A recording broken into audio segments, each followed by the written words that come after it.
Community leaders gathered in downtown Bangor to discuss different strategies on how to support art-based projects that integrate culture.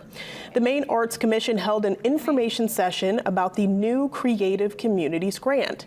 The program is designed to support community connection, enhance livability, and contribute to local economic development. The executive director says she hopes this program will let people know how much art and culture is a way to build bridges and bring people together.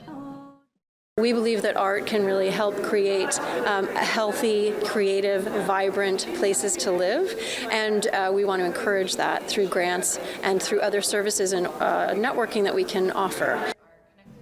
Applications for the program will open on February 12th of 2025 and close on March 19th. Eligible applicants are cultural organizations, schools, municipalities, and tribal entities. Grants of up to $7,000 will be available with a 1-to-1 matching requirement. For more information on the Maine Arts Commission and their programs, you can follow the link on our website and mobile app.